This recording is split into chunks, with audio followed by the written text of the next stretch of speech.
Hi everyone, Joe here with a quick look at the Pitt Expeditions being looked at in the public test server. If you enjoy this video, please take a second to like and subscribe. It does help the channel out. Also, feel free to join my Discord server, link in the description below. So here we go.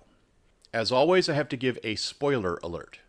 If you don't want new game content spoiled for you, turn back now. Also, what you see in this video may not be what is actually released when the new content goes live, so keep that in mind. Speaking of which, the developers have listened to the player community about the changes they were making to the interior of the White Spring Resort, which is now called the Responders Refuge. What they had done was add a bunch of really ugly log walls everywhere in the interior, and the player community hated them. So the devs removed them. Good for them. Speaking of interior cells, one of the things the devs have added in the PTS is the ability to decide if you want to fast travel to the interior of one of the main faction locations, or if you want to fast travel to the exterior. It looks like you can do so at the White Spring, Foundation, the Crater, and Fort Atlas. Anyway, it looks like there are 2 Pitt Expeditions planned, but only one is currently playable in the PTS, called Union Dues. To launch the expedition, you have to power up a vertibird.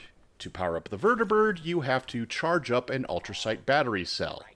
To charge up the ultrasight battery cell, you have to complete 3 daily quests. And there are a variety of daily quests to choose from on a rotating basis. Most of them are fetch quests, but there's one that is kind of new. It's a cooking challenge, where you have to collect ingredients to put into a stew, while at the same time stirring the stew occasionally to keep it from burning. Once you've completed the stew, you get a reward, which is a venison and vegetable stew, which will give you a boost to health over 30 minutes. At the end of the quest, you have to choose whether you're going to give the stew to the raiders from the crater or the Foundation settlers, which I believe is going to be another way to get reputation with those factions. I really am not sure I like the fact that you have to do 3 daily quests before you can even do the Pitt Expedition. Now that we've charged up the ultrasight battery cell, here's how we launch the expedition. You go into the map, and you click on the little red button in the upper part of the map, or press the R key. So now that we've launched the expedition, you'll see that we are in a vertibird. In order to begin the actual expedition, you have to request a landing by clicking on this intercom. There are 2 factions in the expedition. The Union, who you'll be helping out, and the Fanatics, who are the antagonists. During the expedition, you are going to be guided by a member of the Union called Hex. She's going to send you out on a series of quests. Most of them are going to be fetch quests, but some of them are escort missions, item defense quests, enemy hunting quests, and item destruction quests. The only ones that seem to be the same every time you do an expedition are quests to collect steel ingots, Union supplies, and at the end, defend Union members from trogs. If you've ever played the Fallout 3 DLC called The Pit, this is going to be very familiar to you. I really like how the quests are different every time you launch an expedition. I don't know if that's going to rotate on a daily basis, but every time I've played so far, it seems like there's a different lineup of quests that have to be completed. Unlike the Brotherhood Daily Ops, it's not the same thing every time. It is possible to solo the expedition, but I honestly don't recommend it, especially since at the end you have to defend Union members from trogs, which can be difficult. I have tested the Friendly Fire perk card on the Union members, and it does work.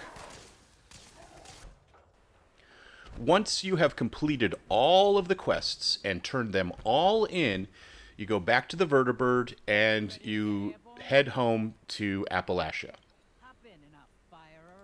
And then you can see the rewards. The devs are tweaking the rewards based on user comments, but there is yet another new in-game currency called stamps. And, of course, with the new in-game currency, there is a new vendor. Giuseppe is a stamp collector, and he's willing to trade the stamps that you've earned for plans. Some of the plans are skins for weapons, others are modifications to another item that you may remember from the Pitt DLC, called the Auto Axe, and there are some new other apparel items. One thing you'll notice is that the cheapest item on the list costs 85 stamps, and if you noticed earlier when I showed you the reward screen from the expedition, you'll only get around 10 stamps per expedition. That means in addition to the opportunity to get these plans as rare rewards, it will be a slog to earn enough stamps to buy them from Giuseppe. There is a new public team related to the Pitt Expeditions called an Expedition Team. Because of the 3 daily quests, I recommend you complete those quests before you create an Expedition Team. That way, when you create the team, other players don't have to wait for you to complete the daily quests before you go to the expedition. And that brings up another point. You can only launch 1 expedition per day. So if you want to do more expeditions in order to get more rewards, you have to join other players' expedition teams. Also, the devs have reused some assets from the old, now dead PvP mode called Nuclear Winter. When you go to pick up the Union supply cache, you'll notice that it has the same general look and exact same sound as the supply cache from Nuclear Winter.